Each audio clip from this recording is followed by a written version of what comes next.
Halo semuanya, perkenalkan nama saya Valerian Alvarez.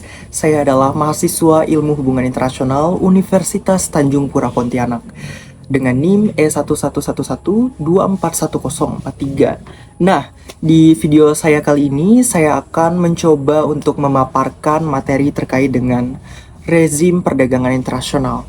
Di dalam topik ini saya akan mengambil dengan terkait RCEP atau Regional Comprehensive Economy Partnership. Nah, tentu saja di paparan video kali ini kita akan membahas tentang apa sih itu RCEP, apa perannya, dan ya fungsi daripada RCEP ini sendiri secara lebih mendalam. Oke, tanpa berlama-lama lagi, mari saksikan. Kita masuk ke poin yang pertama. Nah, teman-teman, di slide yang pertama ini kita akan membahas tentang pengantar RCEP dan rezim perdagangan internasional. Nah, pertama kita membahas tentang dinamika perdagangan global pasca tahun 2008. Kita tahu bahwa krisis finansial global tahun 2008 menjadi titik balik besar. Krisis ini memicu keretakan pada sistem perdagangan multilateral di bawah WTO. Kegagalan putaran Doha dalam mencapai konsensus global membuat banyak negara kehilangan arah multilateral, sehingga mereka mulai beralih ke kerjasama yang lebih nyata, yaitu perjanjian perdagangan bebas atau FTA. Nah, bilateral dan regional. Kedua, yaitu adalah konteks geopolitik di Asia Pasifik. Nah, situasi semakin memanas ketika Amerika Serikat memprakarsai Trans-Pacific Partnership atau TPP. Langkah ini memicu kekhawatiran bagi Tiongkok dan negara-negara non-anggota lainnya. Di tengah persaingan strategis antara dua kekuatan besar, yaitu Amerika Serikat dan Tiongkok, ASEAN mengambil peran yang sangat krusial sebagai aktor sentral. Nah, ASEAN mendorong sebuah inisiatif integrasi alternatif agar kawasan Asia Pasifik tetap stabil dan mandiri secara ekonomi. Ketiga, inisiasi daripada RCEP itu sendiri. Nah, sebagai jawaban atas dinamika tersebut, negosiasi RCEP resmi dimulai pada November tahun 2012 di Kamboja. Blok ekonomi ini melibatkan 10 negara anggota ASEAN, ditambah 5 mitra strategisnya yaitu Tiongkok, Jepang, Korea Selatan, Australia, dan Selandia Baru. Sebenarnya, India ikut bernegosiasi sejak awal, namun mereka memilih mundur pada November tahun 2019 karena mengkhawatirkan defisit perdagangan. Setelah perjanjian panjang, akhirnya RCEP resmi ditandatangani secara virtual pada 15 November tahun 2020 dan mulai berlaku penuh sejak 1 Januari tahun 2022. Kita masuk ke poin yang kedua. Pada bagian ini kita akan membahas tentang RCEP dalam perspektif rezim internasional. Nah, menurut pakar hubungan internasional Stephen D. Krasner, sebuah rezim global dibentuk oleh 4 elemen utama yang menyatukan ekspektasi para aktor di dalamnya, yaitu ada prinsip, kemudian ada norma, ada aturan, dan prosedur. Mari kita lihat bagaimana RCEP memenuhi keempat komponen tersebut. Yang pertama adalah prinsip. RCEP berdiri di atas fondasi liberalisasi perdagangan yang inklusif, komitmen non-diskriminasi, serta tetap menjaga sentralitas ASEAN sebagai penggerak utamanya. Kedua adalah norma. Sebagai panduan perilaku, RCEP menjunjung tinggi transparansi regulasi, perlindungan hak kekayaan intelektual, serta kemudahan dalam fasilitasi investasi antar negara. Kemudian, ya maksud saya adalah antar negara anggota di sini. Kemudian yang ketiga adalah aturan. Di tingkat praktis, rezim ini diikat oleh regulasi konkret yang jelas. Ini mencakup kesepakatan ketentuan tarif, kemudian rules of origin atau aturan asal barang, hingga mekanisme formal untuk penyelesaian sengketa dagang. Terakhir adalah prosedur pengambilan keputusan. RCEP mengutamakan jalan konsensus dan konsultasi berkala yang dijalankan secara terstruktur melalui Komite Perdagangan Barang, Jasa, dan Investasi.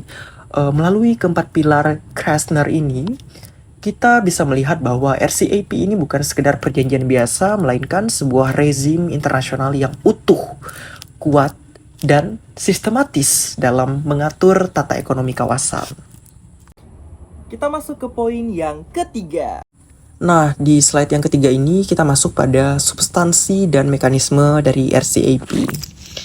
Perlu diketahui bahwa ada 3 poin besar yang membuat perjanjian ini sangat krusial bagi lanskap ekonomi kita.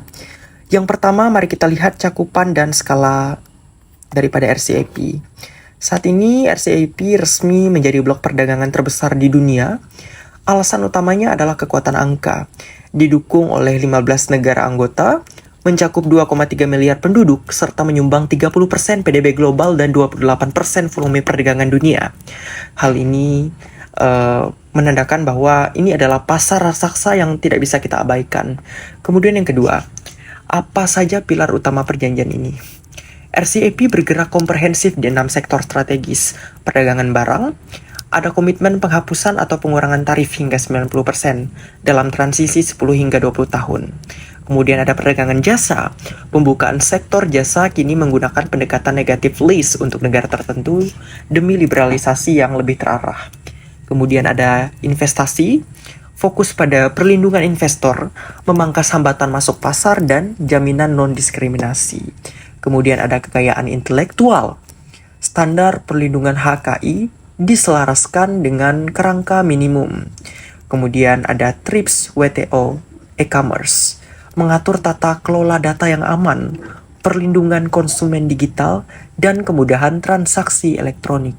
Kemudian ada persaingan usaha, bahwa larangan tegas terhadap praktik anti-kompetitif yang bisa merugikan perdagangan antar anggota. Ketiga dan terakhir adalah bagaimana mekanisme institusionalnya berjalan. Untuk memastikan semua aturan ini tegak, RCEP dijalankan oleh 3 instrumen. Ada RCEP Joint Committee sebagai badan pengambil keputusan tertinggi di tingkat menteri. Kemudian ada komite-komite sektoral yang mengawal implementasi teknis di setiap bidang. Kemudian ada mekanisme konsultasi dan penyelesaian sengketa melalui arbitrase, panel, dan HOC dengan batas waktu yang ketat agar konflik bisnis bisa cepat selesai. Seperti itu. Kita masuk ke poin yang keempat. Nah, di poin yang keempat ini kita membahas tentang implikasi strategis dan tantangan dari RCEP. Tentu saja ada 3 poin besar yang perlu kita garis bawahi. Yang pertama adalah arsitektur perdagangan regional RCEP secara signifikan memperkuat posisi ASEAN sebagai pusat integrasi ekonomi di Asia Timur. Salah satu terobosan terbesarnya adalah penyederhanaan rantai pasokan melalui aturan asal barang atau rules of origin yang seragam. Nah, ini menjadi solusi atau obat penawar bagi rumitnya tumpang tindih aturan perjanjian bilateral yang sering disebut sebagai fenomena noodle bowl, yang dampak globalnya RCEP memberi tekanan kompetitif bagi Uni Eropa dan Amerika Serikat untuk lebih aktif terlibat secara ekonomi di kawasan Indo-Pasifik. Nah, kemudian yang kedua adalah implikasi nyata bagi Indonesia sebagai kekuatan ekonomi terbesar di ASEAN. Indonesia mendapat akses pasar preferensial ke-14 negara mitra. Peluang besar terbuka lebar untuk meningkatkan ekspor sektor manufaktur, tekstil, dan agrikultur, khususnya ke pasar raksasa seperti Tiongkok dan Jepang. Namun, kita juga menghadapi tantangan daya saing yang serius. Industri dalam negeri harus siap berkompetisi dengan produk impor berbiaya rendah dari Tiongkok. Oleh karena itu, penguatan kebijakan industri domestik mutlak diberlakukan agar kita tidak hanya menjadi penonton, melainkan pemain utama yang memetik keuntungan optimal. Nah, kemudian yang ketiga adalah keterbatasan dan tantangan rezim terakhir. Kita harus realistis melihat kelemahan daripada RCEP. Perjanjian ini belum mencakup isu krusial seperti perburuhan dan lingkungan hidup, membuat standarisasinya itu seperti berada di bawah CPTPP atau CPTPP yang lebih komprehensif. Nah, selain itu, tingkat kesiapan dan kapasitas implementasi negara anggota yang sangat beragam berpotensi memperlambat efektivitas daripada RCEP. Nah, mundurnya India dari perjanjian ini juga diakui mengurangi kedalaman pasar dan daya tawar pada sektor-sektor tertentu. Tantangan ini kian diperparah oleh ketegangan geopolitik antara Amerika Serikat dan Tiongkok yang bisa mempersulit operasionalisasi serta perluasan kerjasama ini ke depan. Kita masuk ke poin yang terakhir, yang kelima, yaitu kesimpulan. Kita sudah tiba di kesimpulan dan relevansi teoritis daripada RCEP. Nah, ada 4 poin penting yang bisa kita simpulkan. Pertama, RCEP lahir sebagai rezim perdagangan internasional baru yang didorong oleh penyatuan kepentingan ekonomi dan dinamika geopolitik di Asia Pasifik setelah krisis tahun 2008. Kemudian yang kedua, jika kita bedah menggunakan kerangka teori Krasner, RCEP ini sah memenuhi kriteria sebagai sebuah rezim. Mengapa? Karena di dalamnya terkandung prinsip liberalisasi yang inklusif, norma transparansi, aturan tarif yang mengikat, serta mekanisme pengambilan keputusan yang berbasis konsensus. Kemudian yang ketiga adalah kehadiran RCEP menandai adanya pergeseran tren global. Kita melihat adanya transisi dari multilateralisme yang kaku ala WTO menuju regionalisme yang jauh lebih pragmatis dan fleksibel. Kemudian yang keempat adalah efektivitas jangka panjang dari RCEP ini akan sangat bergantung pada 3 hal. Yang pertama tentu ada konsistensi implementasi, ada kredibilitas resolusi sengketa, dan kemampuan para anggota dalam mengelola rivalitas geopolitik mereka. Nah, lalu apa sih relevansi teoritisnya? Jadi keberhasilan RCEP ini menjadi bukti nyata yang memvalidasi argumen institusionalis liberal dari pandangan Keohane.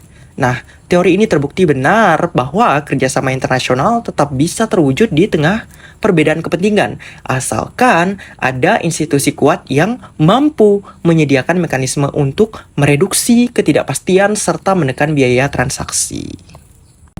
Oke teman-teman, itu tadi adalah materi yang sudah saya rangkum dan sudah saya paparkan secara detail untuk disampaikan di video ini.